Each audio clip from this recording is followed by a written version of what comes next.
Candid अमन, कहानियों का रंगमंच। पिछले भाग में आपने सुना, समंदर की उस रात एक अजीब सी खामोशी थी, पर हवाओं में जैसे कोई तूफान दबा एक आहट में अपने आप के अंदर कुछ छिपाए बैठा था।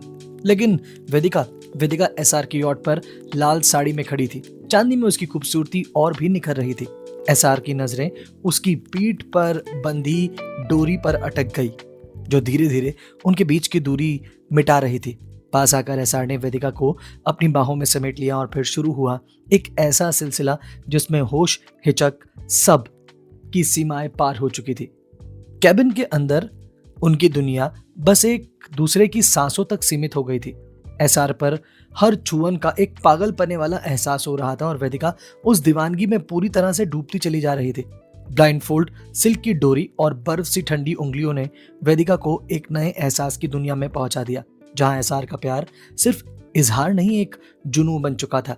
रात अपने चरम पर पहुंची जब एसआर ने कबूल किया कि वेदिका उसके लिए सिर्फ एक चाहत नहीं, एक ऑब्सेशन है। वो डर रहा था कि अगर कभी वेदिका उससे दूर हुई तो वो खुद को नहीं संभाल पाएगा। उसके लफ्ज, उसकी पकड़, उसका पागलपन, सब कुछ वेदिका को उसकी रूह तक बांध चुका था। अब आगे सुबह की रोशनी समंदर की लहरों पर बिखरी हुई थी और हवा में एक ठंडक सी घुली हुई थी, जो यॉट के डेक को और भी खास बना रही थी। एसआर ने वेदिका के बालों से खेलना शुरू किया हुआ था। उसकी उंगलियां वेदिका की जुल्फों में फंसी हुई थी और उसके चेहरे पर एक सुकून भरी मुस्कान थी। वो वेदिका के माथे के पास झुका और उसको प्यार से किस करने लगा। वेदिका की आंखें धीरे धीरे खुली। सामने एसआर था, ठीक वैसे ही जैसे वो चाहती थी। उस यॉट के आरामदायक कैबिन की हल्की पीली रोशनी बाहर की नीली रोशनी से मिलकर एक ड्रीमी एम्बियंस बना रही थी। एसआर के चेहरे को देखते ही वेदिका की आंखें थोड़ी नम हो गई। उसने धीरे से कहा, मुझे विश्वास नहीं होता एसआर कि हमारे बीच ऐसा भी कोई लम्हा आ सकता था। कभी सोचा नहीं था मैंने कि हमारे बीच ये सब होगा। एसआर ने मुस्कुराते हुए उसकी नाक पर अपनी उंगली रख दी और कहा, श्श, ज्यादा सोचोगी तो पुरानी यादों से टूट जाओगी और मैं नहीं चाहता मेरी वेदिका फिर से बिखरे। अब मैं तुम्हें सिर्फ महसूस करवाना चाहता हूँ, सोचने का काम सब मुझ पर छोड़ दो। वेदिका हंस दी। उसकी वो हंसी, वो साउंड जिसे एसआर अपनी जिंदगी की सबसे प्यारी आवाज मान चुका था। एसआर ने उसकी कलाई को अपनी हथेली में समेटते हुए कहा, आज पूरे दिन और आज की रात यही रुकने का प्लान है। वेदिका ने हैरान होकर पूछा, मतलब यॉट पर? एसआर ने आंखें दबाई। I mean, अगर तुम मुझे यहाँ भी ना उकसा सको अपनी अदाओं से तो फिर तो मेरी ये पोइट्री वेस्ट है ना जान। वेदिका ने हल्की जेब के साथ उसके सीने पर एक हल्का मुक्का मार दिया। बातों के इतने उस्ताद हो ना आप, एसआर ने शरारती अंदाज में जवाब दिया। बातों में नहीं, इरादों में भी, और तुम्हारे प्यार में भी वो हद से ज्यादा डेंजरस हो जाता हूं मैं, एंड यू नो दैट। वेदिका कुछ और कहती इससे पहले ही एसआर के फोन पर एकदम से फोन आने लगा। एक कॉल और एसआर का चेहरा अचानक से गंभीर हो गया। उसने वेदिका से नजरें हटाए बिना कॉल रिसीव किया। हेलो, बोलो। वेदिका ने एसआर की आंखों में वो हलचल देख ली थी। उसने खुद को थोड़ा ऊपर उठाया, एसआर की बाहों से निकली और बैठ गई। फोन के दूसरी तरफ जो बात कर रहा था, एसआर के माथे की लकीरें बता रही थी कि बात छोटी नहीं है। व्हाट? एसआर की आवाज एकदम सख्त हो गई।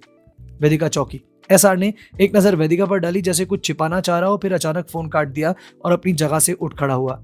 वेदिका ने फौरन पूछा, एसआर क्या हुआ? उसका दिल तेजी से धड़कने लगा था। एसआर ने उसकी बात अनसुनी करते हुए फुर्ती से अपनी शर्ट उठाई, केबिन का दरवाजा खोला और बाहर की तरफ निकल गया। वेदिका उसके पीछे भागी। एसआर प्लीज कुछ तो बताइए, क्या हुआ है? मासी जी तो ठीक है ना? या फिर? लेकिन एसआर ने कुछ नहीं कहा। उसका चेहरा पूरी तरह से स्टील की तरह बन चुका था, सर्द, सख्त और गंभीर। उसने यॉट के क्रू से कहा, back to the dock fast. जी सर, जवाब आया और यॉट ने अपना रूट बदल लिया। इधर वेदिका अब भी कैबिन के अंदर थी। वो जल्दी से उठी, अपनी साड़ी को ठीक किया और तैयार होने लगी। लेकिन अब उसके मन में सैकड़ों सवाल थे। उसकी उंगलियां और सब कुछ कांप रहा था। उसकी सांसें तेज हो गई। उसने खुद से कहा, क्या फिर से कोई अनहोनी हो गई है क्या? वो शीशे के सामने खड़ी थी, पर अपनी ही आंखों में डर देखने लगी। कहीं एसआर की जान तो खतरे में नहीं है? या फिर कहीं वो नताशा कुछ गड़बड़ तो नहीं किया उसने? या फिर उसका भाई शौर्य हाथ आ गया क्या? बाहर समंदर की लहरें अब और तेज थी और यॉट की गति से पता चल रहा था कि एसआर को किनारे पर पहुंचने की कितनी जल्दी है। एसआर की आंखों में वो गंभीरता, उसकी आवाज में वो सर्दपन, ये सब कुछ वेदिका को एक अजीब सा डर दे रहा था। वो वापस अपने बालों को रबड़ में मेसी तरीके से समेटती है और तेजी से बाहर की तरफ निकल जाती है।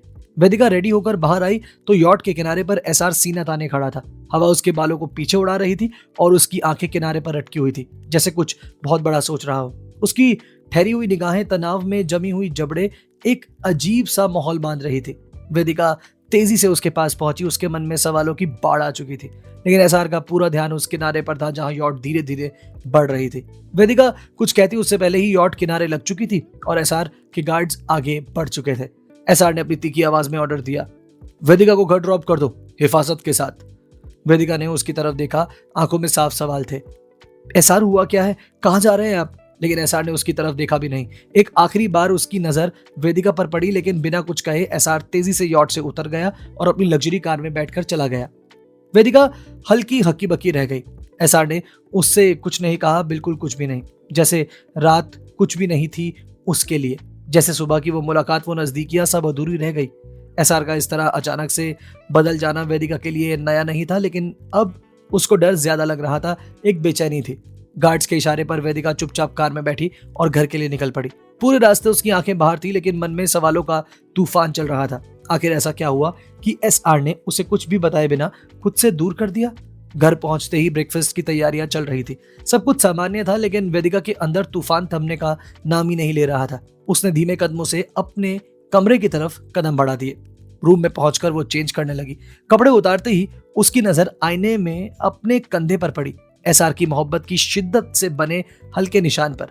वो एक पल को ठिठक गई। उसके चेहरे पर एक धीमी मुस्कान उभरी। वो अगले ही पल सिमट गई जब आज सुबह का वो अधूरा अलविदा याद आया। वेदिका ने खुद से कहा, आप हमेशा ऐसे क्यों करते हैं एसआर? जब मैं खुद को आपके करीब महसूस करती हूँ आप मुझे दूर कर देते हैं। उसने फटाफट कपड़े बदले और नीचे की ओर चल पड़ी। डाइनिंग एरिया में मासी जी आदित्य के साथ बैठी थी। आदित्य अपने हाथ में टोस्ट और जैम लेकर बैठा हुआ था और मासी जी से कुछ कह रहा था। वेदिका ने धीरे से उसके पास आकर कहा, गुड मॉर्निंग मासी जी, कैसे हैं आप? मासी जी ने मुस्कुराते हुए वेदिका को कहा, मैं ठीक हूँ बेटा, लेकिन तुम बताओ कैसी रही कल की रात? वेदिका का चेहरा हल्का गुलाबी हो गया। उसके मन में रात की यादें जैसे किसी मीठी बारिश की तरह उतर आई हों। उसने झेपते हुए कहा, अच्छी थी, बहुत अच्छी थी। मासी जी ने हल्की सी मुस्कान के साथ चाय का कप उठाया। एसआर ने कुछ अच्छा किया अपनी जिंदगी में, ये जानकर मुझे सुकून मिल रहा है बेटा। वेदिका कुछ नहीं कह रही थी, लेकिन फिर वेदिका का चेहरा थोड़ा उदास हो गया। उसने धीमे से कहा, मगर आज सुबह अचानक से न जाने किसका कॉल आया और वो एकदम से बदल गए। मुझसे बिना कुछ कहे गार्ड्स को लिया और निकल गए। मासी जी का चेहरा कुछ पल को गंभीर हो गया। उन्होंने वेदिका के हाथ पर अपना हाथ रखा। बेटा, एसआर ऐसा नहीं है कि तुम्हें जानबूझकर तकलीफ दे। अपनी जिंदगी की परेशानियों को वो सबसे छिपाता है, यहाँ तक कि खुद से भी। अगर वो गया है तो यकीन मानो कोई बहुत जरूरी काम होगा। वेदिका ने धीमे से सिर हिलाया। उसके चेहरे पर वो यकीन अब आ चुका था। उसकी निगाहें आदित्य की मासूमियत पर अटक गई और वो हल्के से मुस्कुरा दी, पर उसका दिल अब भी एसआर के अधूरे जवाबों की तलाश में था। इधर ऑफिस की खामोश और ठंडी दीवारों के बीच अभिमान अपने कैबिन में बैठा लैपटॉप की स्क्रीन पर नजरें टिकाए कुछ मीटिंग नोट्स देख रहा था जब अचानक उसके फोन की रिंग बजी। फोन स्क्रीन पर होम स्टाफ का नाम चमका। उसने फौरन कॉल रिसीव किया। बोलो। सर्वेंट की घबराई हुई आवाज उभरी। सर, अंबर मैडम, उनका पैर फिसल गया है सीढ़ियों से, उन्हें चोट आई है, हल्की लगती है लेकिन वो बहुत दर्द में है। पल भर में सब कुछ थम सा गया। अभिमान की आंखें एक पल के लिए बंद हो गई, फिर अगले ही सेकंड वो अपनी कुर्सी से उठा। उसके अंदर कुछ टूटा हुआ था और यूं कह लीजिए कुछ जाग गया था। चेहरे की सख्ती में एक बेचैनी थी और कदमों में वो घबराहट थी जो उसने कभी खुद के लिए भी महसूस नहीं की थी, लेकिन आज अंबर के लिए कर रहा था। उसने सख्त लहजे में कहा, मैं बस निकल रहा हूं, और कॉल कट कर दी। अभिमान ने अपने कोट को एक झटके से उठाया और मजबूती से कंधे पर डालते हुए ऑफिस से बाहर निकल गया। पूरे फ्लोर पर काम कर रहे स्टाफ ने उसकी तेजी आराम से भांप ली थी, लेकिन किसी की हिम्मत नहीं हुई कुछ पूछने की। बेसमेंट की तरफ बढ़ते हुए उसके अंदर सवालों का तूफान चल रहा था। कितनी चोट लगी होगी, कहीं हड्डी तो नहीं टूट गई, क्या वो ठीक से चल भी पाएगी? लेकिन इन सवालों से ज्यादा उसे खुद से लड़ना पड़ रहा था, अपनी उस फीलिंग से जो आज तक उसने एक्सेप्ट ही नहीं की थी। उसने खुद से कहा, तुझे क्या फर्क पड़ता है अभिमान? वो सिर्फ एक मोहरा है तेरे बदले के खेल में। लेकिन अगले ही पल अंदर से कोई और बोल उठा, अगर वो सिर्फ मोहरा होती तो ये बेचैनी क्यों? कार तक पहुंचते ही उसने ड्राइविंग सीट संभाली और जैसे ही स्टार्ट बटन दबाया, गाड़ी की रफ्तार उसकी धड़कनों से भी तेज चलने लगी। मुंबई की सड़कों पर कार पसीने की तरह बह रही थी। अभिमान की एक हाथ स्टीयरिंग पर और दूसरा फोन पर था। उसने डॉक्टर को कॉल लगाया। I want you at my house right now, Amber's hurt. Phone रखते ही उसकी आंखों में गुस्सा, फिक्र और खुद के लिए झुंझुलाहट का मिला जुला तूफान था।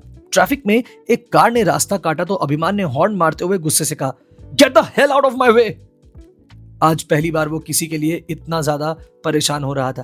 कार की रफ्तार जैसे जैसे घर के करीब पहुंच रही थी, उसकी सांसें और गहरी होती जा रही थी। क्या हुआ होगा? क्या वो ठीक रहेगी? हुआ क्या है उसको यार? कहीं ज्यादा चोट तो नहीं आई? इन सवालों से ज्यादा उसे खुद से पूछना भारी लग रहा था कि वो क्यों इतनी फिक्र कर रहा है। घर के गेट पर कार रुकी तो सिक्योरिटी गार्ड ने बिना कुछ कहे फौरन गेट खोला। घर की सीढ़ियां पार करते हुए उसका चेहरा पत्थर की तरह सख्त हो गया, लेकिन आंखें बेचैन थी। हॉल में घुसते ही उसकी नजरें सोफे पर बैठी अंबर पर पड़ी। अंबर का चेहरा हल्का सा पीला था और उसके घुटनों पर पट्टी बंधी थी। पास में मेड एक आइस पैक पकड़े खड़ी थी, लेकिन जैसे ही अभिमान ने उसे देखा, उसने बाकी सब नजरअंदाज कर दिया। उसने घर के एक स्टाफ से सख्त आवाज में पूछा, डॉक्टर आया क्या? स्टाफ ने डरते हुए जवाब दिया, बस आता ही होगा सर।